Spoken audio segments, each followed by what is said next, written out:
보겠습니다. 성경 말씀은 히브리서 신약 성경. 우리 또 새로 나오시는 분들은 좀 찾아주시기 바랍니다. 그래서 좀 도와주세요. 말씀을 다 펴시기 바랍니다. 히브리서 신약 성경 9장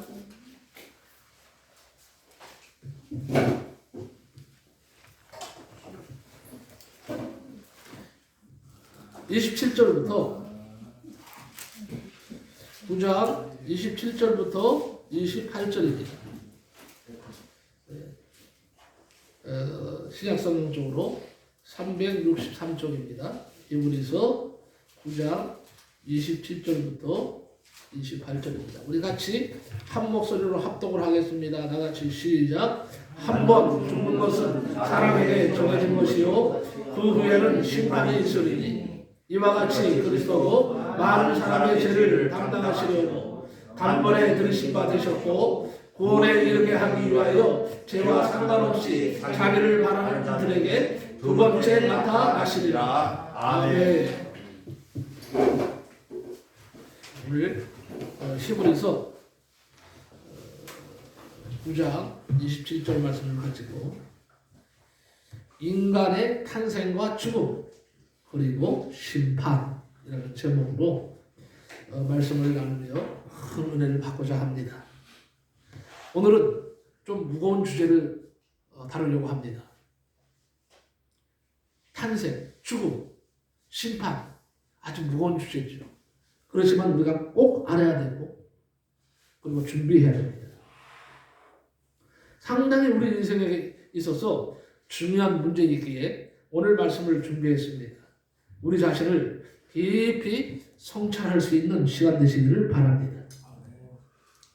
저는요 1년에 한 두세 번 정도 아버지 어머니를 모신 납골당에 갑니다. 우리 어머니 우리 아버님을 모신 납골당은 이천에 있는 초모의 집에 지금 안치하고 있는데 먼저 부모님을 안치하는 곳에 가서 먼저 인사를 드리고 그리고 기도한 후에 납골당에 안치되어 있는 이름부를 저는 납골함들을 유심히 살펴봅니다. 그러면 굉장히 마음이 숙연해집니다. 얼마 전에 갔을 때도 보니까요 9살에 죽은 소녀의 그 사진이 있더라. 근데 얼마나 천진스럽고 잘생기고 예쁜지 말이야. 근데 이 아이는 이 땅에 없어요. 또 한 번 둘러봤습니다. 이번에는 보니까 24살의 그 씩씩한 청년이 웃고 있었어요. 사진을 통해서. 근데 지금 이 땅에 없습니다. 그리고 또 한 번 둘러봤습니다. 31살의 여인이었는데 아주 미녀예요. 31살의 미녀인 아기 엄마를 봅니다. 몇 살 안 되는 아들을 안고 남편과 다정하게 찍은 사진을 봅니다. 그런데 그도 이 땅에 없습니다. 참 평안해 보이는데 이 세상에서 볼 수가 없어요. 그러면서 생각합니다. 저들에게 도대체 무슨 사연이 있었던 걸까? 어쩌다 저렇게 일찍 생을 마감한 것일까? 이런 생각을 하면요 너무 가슴이 아파요.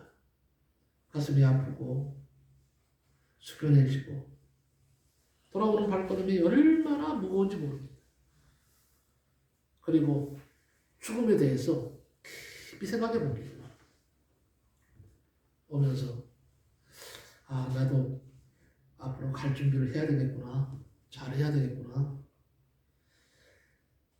끝이 아름다운 참으로 아름다운 죽음을 위해서 열심히 살아야겠구나 하는 다짐을 하면서 돌아옵니다. 그렇다면 이 죽음이라는 것이 도대체 무엇일까? 여러분 한 번쯤 죽음이라는 것을 한번 생각을 해보셨을 겁니다. 죽음이 뭡니까? 사람들은요 생명의 정지 상태를 죽음이라고 합니다.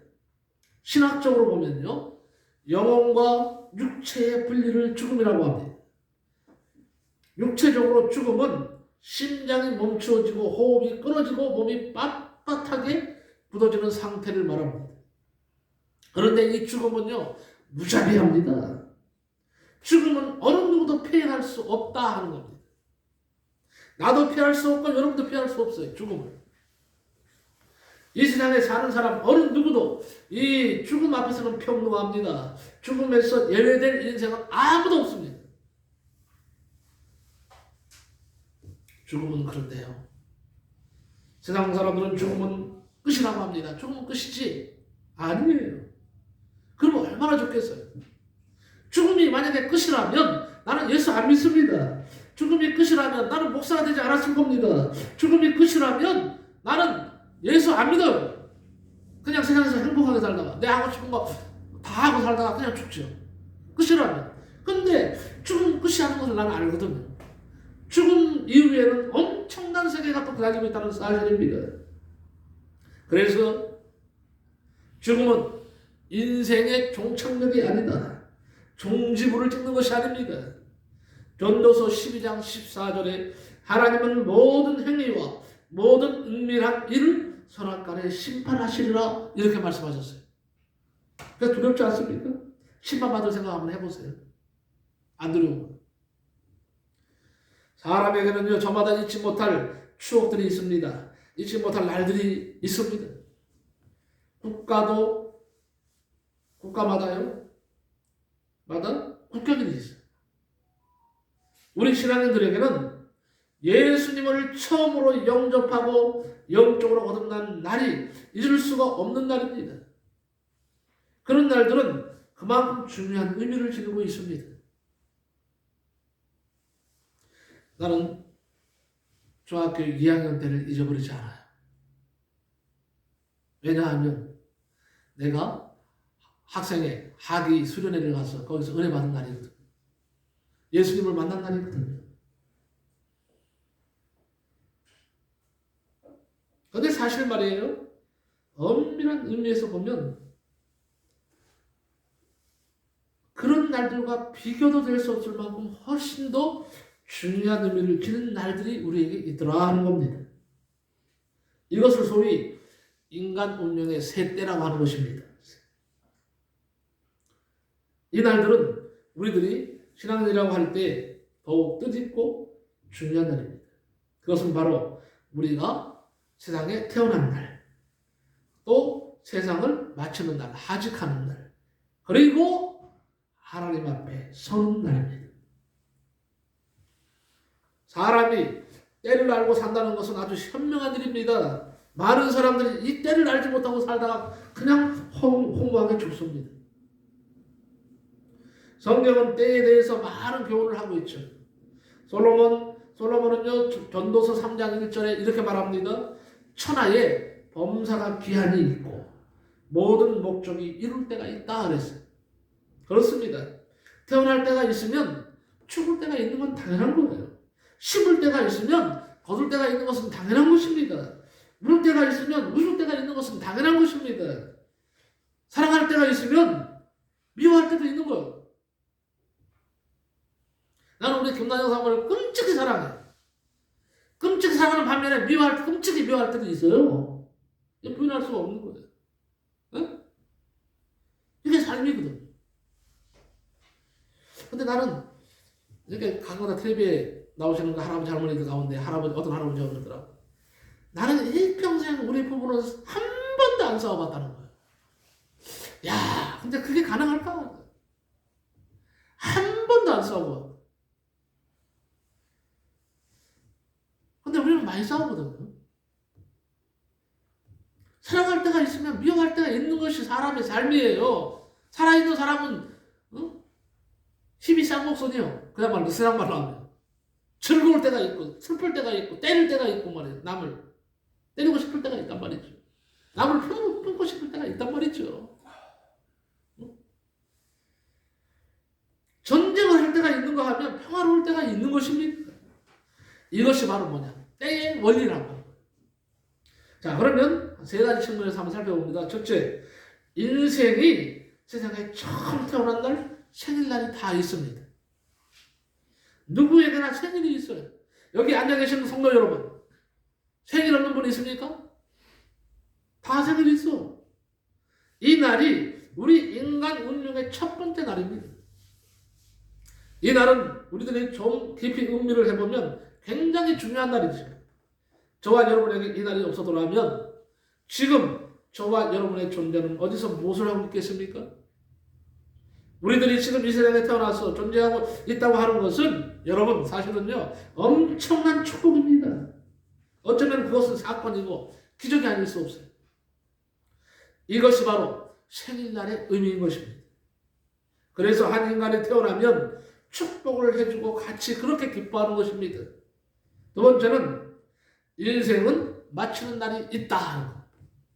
많은 사람들이 태어나는 것은 즐거워하지만 인생을 마치는 날을 별로 소중하게 여기지 않습니다.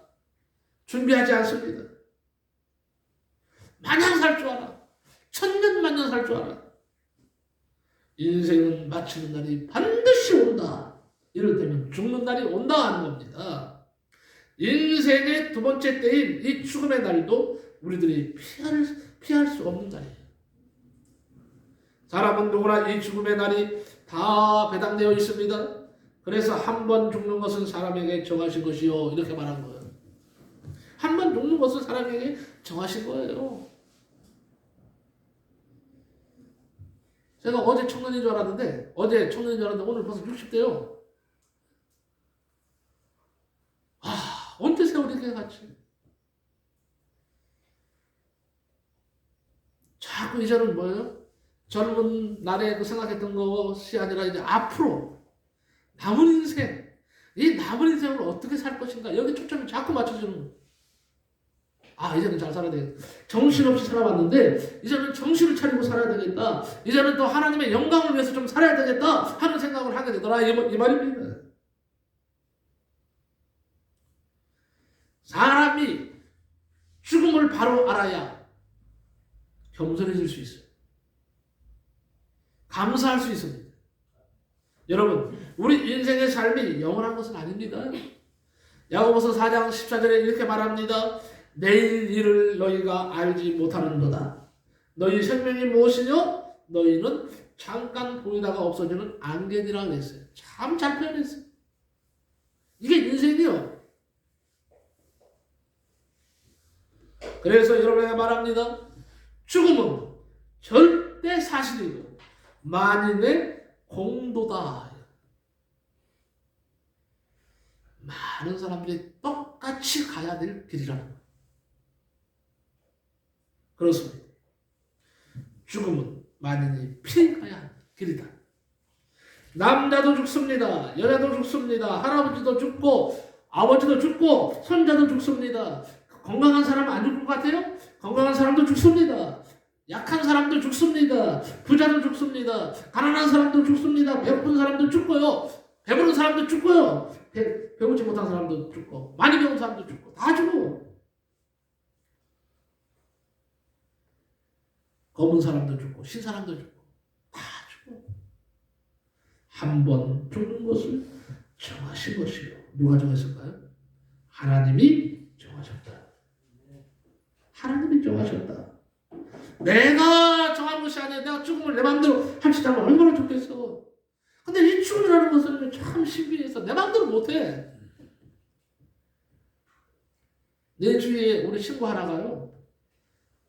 비관을 해서 사업을 하다가 사업을 몇 번 하다가 쫄딱 망했어. 다 털어먹었어. 근데 자살하려고요. 몇 번이나 강물로 가서 강에 뛰어들기도 하고 목도 매보고요. 약도 먹었는데 희한하게 약도 먹었는데 살았다는 거예요.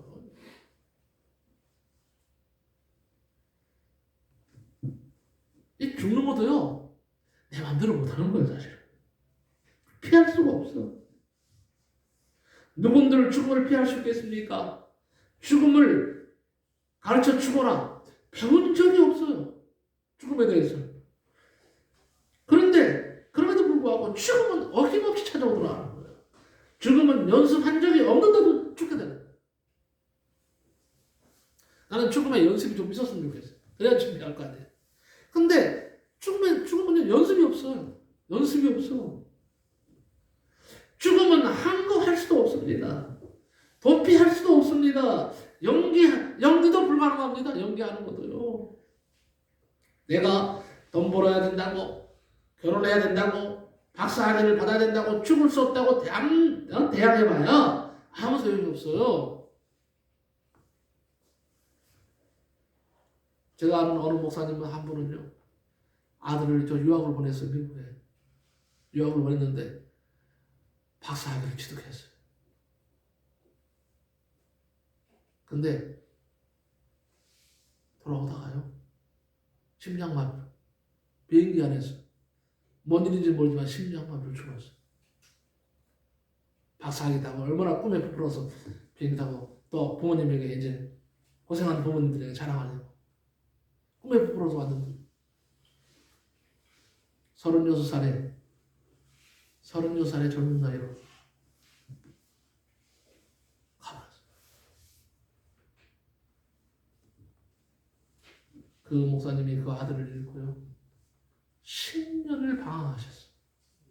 어쩌면 이럴 수가 있나 하나님.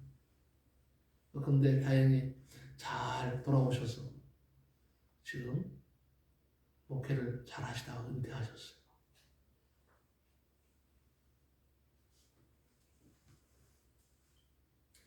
죽음은 모든 계획을 다 허무하게 만듭니다. 가정 계획도 허무하게 만듭니다. 죽음은 사업 계획도 다 허물어뜨려 버립니다. 그래서 야고보서 4장 13절에 말합니다.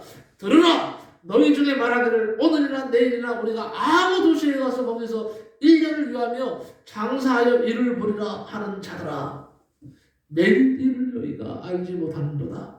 너희 생명이 무엇이뇨? 너희는 잠깐 보이다가 없어지는 안개니라 그랬어요. 잘 살기 위해서 밤낮 없이 뛰고 달리고 사업을 확장하고 원대한 계획을 세운다 해도 죽음 앞에서는요, 그 모든 것이 다 허무하게 됩니다. 재산이 많다고 죽은 다음에 싸가지고 갈 수 없는 거예요. 죽음이 자기와 상관없다고 하는 생각도 계산착오입니다. 그러므로 사업 때문에 신앙생활을 등한시한다는 것도 어리석은 일이에요. 왜 사업 때문에 귀중한 인생을 허비합니까? 신앙생활을 등한시합니까? 하나님이 기뻐하시지 않습니다. 죽음 앞에는 권력도 필요 없고 권세도 필요 없어요. 더 허무하게 끝나버리고 맙니다. 권력이 많을수록, 권세에 높이 있을수록요, 그 허무하게 끝나는 그 인생들을 보는 것을 우리가 많이 보잖아요. 마지막으로 세 번째는요, 죽음 후에는 심판이 있다. 죽음 후에는 반드시 심판이 있다. 한번 오늘 본문에 죽는 것은 사람에게 정하신 것이요, 그 후에는 심판이 있으리라 했어요. 이 날은요, 우리들이 피할 수 없는 운명되기 때문이다. 사람들은 생을 마치고 세상을 떠나게 되면 그것으로 모든 것이 끝나버리는 줄 압니다. 그렇지 않습니다. 또 하나의 간물이 있습니다. 하나님의 심판대 앞에 서는 일입니다. 여러분, 사람은 죽자마다 영과 육이 분리되어버려요. 영혼이 어디로 가느냐? 하늘나라로 가는 거예요. 하늘로 올라가요. 심판받기 위해서. 육신은 잠시 동안 어떻게 해요? 땅속으로 가는 거죠. 흙에서 왔으니까 흙으로 가는 거예요. 근데 영혼은, 내 안에 있는 영혼은 죽지 않습니다.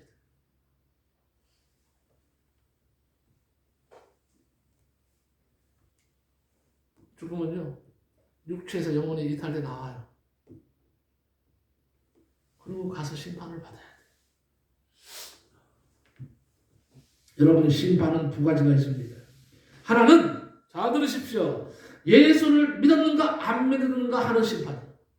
살아있는 동안에 예수를 나의 구주로, 너의 구주로 영접했느냐 안 했느냐를 하나님이 물으십니다. 그래서 예수를 믿는 것이 그렇게 중요한 거예요. 여러분, 분명히 하나님 앞에 우리 갔을 때 예수를 믿었나 안 믿었나 심판을 받습니다. 그래서 예수 믿고 죽은 자는 부활의 심판으로 저 영원한 천국으로 가지만, 예수 믿지 않고 죽은 영혼들은 음부에 가두어 버리고 맙니다. 누가? 하나님이 가두어 버립니다. 이 죽음이 비참한 죽음이에요. 두 번째 심판은요, 예수 믿었던 자들을 심판하시는 거예요. 많은 사람들이 예수 믿는 사람들은 심판을 안 믿는다고, 안 받는다 생각하는 천만의 말씀이에요. 예수 믿는 사람들도 심판을 받습니다. 그런데 형벌을 위한 심판은 아니에요. 바로 행위에 대한 심판이에요. 전국에는요, 두 권의 책이 있는데 하나는 성경책이요, 생명책이요. 다른 하나는 행위록입니다. 이 땅에 살면서 하나님께 한 일과 이웃에게 한 일 모두를 하나님은 다 행위록에 기록해 놓으시고 선악간에 심판을 하십니다. 여러분, 내 주위의 어려운 이웃들을 돌보십시오. 다 하나님이 기억하십니다. 하나님을 위하여 산 자는 엄청난 면류관이 준비되어 있지만 그렇지 못한 사람들은 아무 상급도 없습니다. 여기서 상급이 많은 사람이 영광의 날이 될 것이고 그렇지 않은 사람은 치욕의 날이 될 것입니다. 고린도 후서 5장 10절에 말씀하십니다. 이는 우리가 다 반드시 그리스도의 심판대 앞에 드러나 각각 선악간에 그 몸으로 행한 것을 따라 받으려 함이라 그랬어요. 그래서 사도 바울은 그날을 위해서 살라. 그날을 위해서 살라고 사도 바울은 우리에게 말씀하고 있는 겁니다. 그날 받을 삶을 위하여 지금 나는 그것을 향해서 쫓아간다 그랬어요. 우리는요, 이 부르심의 상을 바라보면서 달려가야 돼요. 세상에 떵떵거리고 잘 살고 세상에서 상 받는 것은요, 세상에서 끝나. 그렇지 않습니까? 그런데 하나님께 받을 상은 여기서 받는 것이 아닙니다. 하나님 앞에 가서 받는 겁니다. 천국에 들어가서 받는 상입니다. 이 상은 영원하다고 그랬어요. 그래서 사도 바울은요, 표대를 향하여 부르심의 상을 바라보느라 쫓아가느라 했어요. 표대는 어디예요? 여러분의 표대는 어디입니까? 우리의 표대는 하늘나라인 줄로 믿습니다. 우리의 표대는 틀림없어 하나님 나라 가는 거예요. 우리는 이 표대를 향하여 지금 달려가고 있어요. 표대를 향하여라는 말은 한 번 세워놓은 표대를 놓치지 말고 정신 차리고 쫓아가라는 말이죠. 가끔 보면요, 표대를 놓치고 사는 사람이 있어. 표대를 놓치고 평생을 방황하는 사람들이 있더라 하는 겁니다. 순간 방황한다고 하지만 지금도요, 돌아오지 못하는 사람들이 많이 있어요. 안타까운 거죠. 우리들이 지금 신앙 안에서 살고 있지만 세상을 살아가는 동안 표대를 잊어버릴 수 있는 일들이 수없이 있어요. 누구나 장담할 수도 없어요. 그래서 바울은 주님께 붙잡혀야 된다고 말하는 겁니다. 여러분 모두가 인생을 걸고서라도 주님께 붙잡힌 바 되는 심령들이 다 되시기를 축복합니다. 아멘. 빌립보서 3장 12절에 내가 이미 얻었다 함도 아니고 온전히 이뤘다 함도 아니라 오직 내가 그리스도 예수께 잡힌 바 된 그것을 잡으려고 쫓아가노라 그랬어요. 사도 바울은요, 나는 없고 오직 예수만 있다 그랬어요. 얼마나 멋집니까? 나는 없다는 거예요. 살아가면서 내 안에 예수만 있다고 사도 바울은 말했어요. 여러분, 예수 그리스도와 연합을 이루시기 바랍니다. 주님은 요한복음 15장 7절에 너희가 내 안에 거하고 내 말이 너희 안에 거하면 무엇이든지 원하는 대로 구하라. 그리하면 이루리라고 말씀해 주셨습니다. 너희는 내 안에 거하라고 말씀하세요. 내 안에 거하라. 여러분, 신앙생활 하다 보면요, 힘들 때가 많아요. 지치고 어려울 때도 많아요. 그러나 바울 사도처럼 하늘의 상을 바라보고 뛰어야 합니다. 그렇습니다. 인생은 운명의 세 때가 있다. 태어날 때가 있고 죽을 때가 있고 주님 앞에 선 때가 있다. 꼭 기억하시기 바랍니다. 여러분, 정말 죄송한 말씀이지만 여러분이나 저나 오늘이 마지막이라면 어떻게 살아야 될 것인가를 한번 생각해 봐야 돼요. 오늘 끝장날 수도 있어요. 하나님 부르시면. 내일이 없을 수도 있어요, 여러분. 오늘은 우리의 날이에요. 내일은 누구의 날이에요? 내일은 하나님의 날이에요. 하나님이 허락해야 살 수 있는 날이에요. 하나님이 허락해야 막 사는 게 아니에요.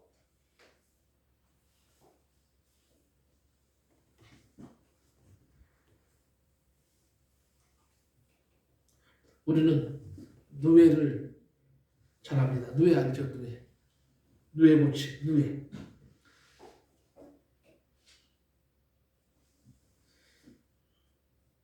누에를 한문으로 잠이라고 하죠. 잠. 이런 잠자는 거 말고 그냥 한문으로 잠이라고 해요. 잠자를 아십니까? 잠자는요, 위에 하늘천자를 써요. 하늘천자. 그 밑에 벌레 충자를 씁니다. 이 누에가 아주 멋진 벌레예요. 하늘천자에 벌레 그 밑에 벌레 충자를 쓴다. 하늘벌레라는 뜻입니다. 하늘벌레. 누에는 뽕을 먹고 자라는데 먹고 자는 일을 되풀이하면서 자랍니다.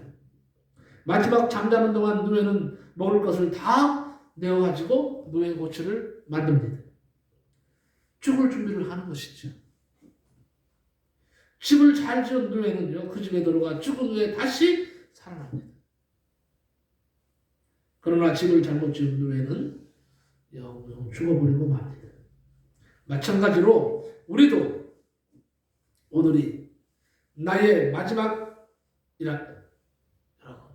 죽음이 오기 전에 주님의 심판대 앞에 내가 서기 전에 어떻게 살아야 될 것인가를 생각하고 오늘부터 준비하시기 바랍니다. 분명히 말합니다. 사후에 죽은 후에는 영원한 두 세계가 있다 하는 겁니다. 영생복락을 누리는 천국이 있고 영원토록 고통받아야 하는 지옥이 있다는 사실입니다. 설마 그러려고 그렇게 말해도 소용없어요. 여러분, 영원한 시간을 어디서 보내시렵니까? 이 시간 하나님 앞에서 결정하시기 바랍니다. 나는 이 영원한 시간을 어디에서 보낼 것인가? 천국인가?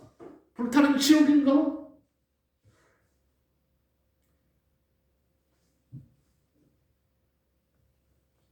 예수님께서 말씀하셨죠.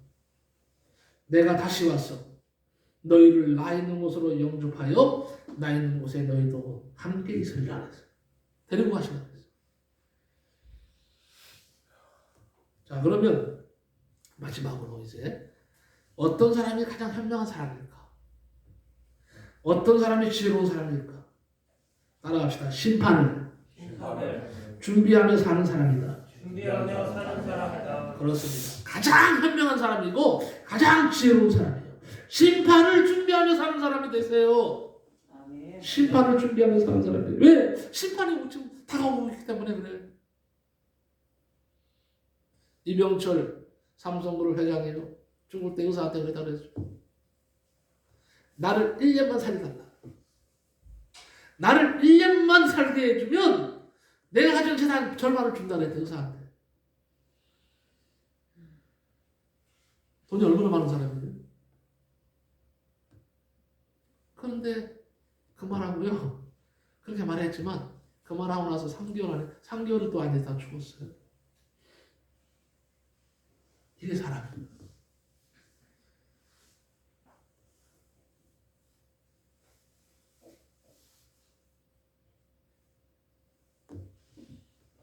여러분, 어떤 사람이 가장 현명한 사람이라고요? 심판을 준비하며 사는 사람이다. 그래서 어떤 것이 축복입니까? 믿음으로 사는 것이 가장 큰 축복이에요. 믿음으로 사시기 바랍니다. 두 번째는 날마다 나를 쳐서 복종시키세요. 내 속에는 더러운 것들이 가득 차 있어. 욕심이 있죠. 욕망이 있죠. 남 모르게 얼마나 마음으로 많은 죄를 짓고 삽니까? 이런 것들을 이제는 예수 믿으면서 날마다 나를 쳐서 복종시키는 거예요. 예수 믿으면 죄악들이 점점 사라집니다. 예수 믿으면 축복받고 하늘나라 간다는 것만 목적이 아니에요. 예수 믿으면 하늘나라 가기 전까지 내가 성화된다는 사실입니다. 성화된다. 성화가 뭡니까? 거룩한 육체로, 거룩한 영혼으로 바뀌어서 하늘나라 가는 겁니다. 바울은 죽음을, 정욕을 십자가에 못 박는 것이라고 했습니다. 갈라디아서 5장 24절에 예수 그리스도의 사람들은 육체와 함께 그 정과 욕심을 십자가에 못 박았느니라 그랬어요. 어떻게 죽을 것인가? 이제 여러분 고민 많이 하시기 바랍니다. 어떻게 죽을 것인가? 험하게 죽을 것인가? 의미 있게 죽을 것인가? 험하게 죽는 것은 예수를 모르고 그냥 막 살다가 죽는 것이 험한 것이고, 잘 사는 의미 있는 삶이라는 것은 예수 그리스도를 나의 구주로 영접하고 심판을 준비하고 천국 갈 준비를 하며 사는 것입니다. 자, 그렇다면 이제는 하나님의 기뻐하시는 삶을 사시기 바랍니다. 다시 말합니다. 이제 남은 생애만이라도 하나님이 기뻐하시는 삶을 살라 이겁니다. 결론적으로 네 가지만 말씀드리고 마칩니다. 첫째, 예배를 잘 드리는 것. 하나님이 기뻐하시는 삶을 살다가 하나님이 부르시면 가셔야 해요. 근데 어떻게 가요? 이 땅에서 이제 예배를 잘 드리다가 하나님은 가장 기뻐하는 것이 뭐냐? 예배를 잘 드리는 거예요. 하나님 앞에. 예배를 잘 드리시기 바랍니다. 두 번째는 기도 생활을 하시다 가시기 바랍니다. 기도 생활을 하시다. 교회는 만민의 기도하는 집이라고 했어요. 성도는 기도해야 삽니다. 기도는 영적 과학이에요. 기도는 만능 키입니다. 마스터 키라고 합니다. 기도해서 하나님 앞에 우리가 기도해서 이루지 못할 것이 없어요. 세 번째는요, 하나님의 기뻐하세요. 전도하다가 하나님 앞에 가십시오. 전도. 한 영혼이라도 이제는 이 땅에서 구원시키고 하나님이 부르시면 가시라는 얘기예요. 네 번째는요, 감사생활 하시다가 가시기 바랍니다. 감사생활. 자, 네 가지를 말씀드렸습니다. 첫 번째가 뭐예요? 뭘 잘 드리자? 예배. 예배에 생명을 거시기 바랍니다. 예배 드리는 일에. 두 번째, 기도요. 기도 생활을 하시다가 하나님께 부르심 받고 가세요. 그러면 틀림없어요. 하나님이 기뻐하시며 칭찬하십니다. 세 번째는 영혼 구원하는 뭐예요? 전도하는 일이에요. 여러분이 이제 예수 그리스도를 알았다면 여러분 사신 날 동안에 한 명의 영혼이라도 건져내고 하나님께 부르심 받으시기 바랍니다. 부탁드립니다. 그러면 면류관이 있어. 하나님의 칭찬이 있어. 네 번째는 불평불만 하지 말고 아무리 힘들고 어려워도 하나님 생각하시면서 주님의 고난을 생각하면서 감사 생활하시다가 하늘나라에 입성하는 멋있는 하나님의 사람들의 삶을 사시기를 예수의 이름으로 간절히 축복합니다. 아멘. 기도합니다. 고마우신 하나님 감사합니다. 오늘은 인간의 탄생, 인간의 죽음, 그리고 심판에 대해서 말씀을 나누었습니다.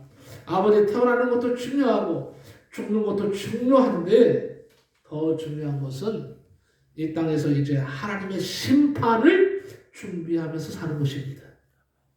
이것이 가장 현명한 삶이요 지혜로운 삶인 줄로 분명히 믿습니다. 아버지 하나님, 이제는 이 육신과 이 영혼을 가지고 주님의 영광을 위해서, 하나님의 영광을 위해서 이제는 아버지 하나님 기뻐하실 일을 하면서 살 수 있도록 하나님 축복해 주시기를 원합니다. 하나님 예배 드리는 일도 잘 드리게 하시고 아버지 기도 생활을 잘 할 수 있도록 인도해 주시고 또 아버지 하나님 감사한 생활도 하나님 잘 할 수 있도록 하나님 도와주시기를 원합니다. 아버지 하나님이여, 그래서 참으로 내 아버지 하나님의 삶을 마치는 날 천군 천사에 호위받으면서 하늘나라 올라갈 때 하나님 잘했다, 사랑하는 아들아, 잘했다 사랑하는 딸아, 네가 사는 동안에 나를 위해서 영광을 돌리고 기쁘게 살았으므로 나는 너 영원히 너와 함께 할 것이라. 칭찬받을 수 있는 성도들의 삶이 되게 하여 주옵소서. 아멘. 예수 그리스도의 이름으로 기도하옵나이다. 아멘. 아멘.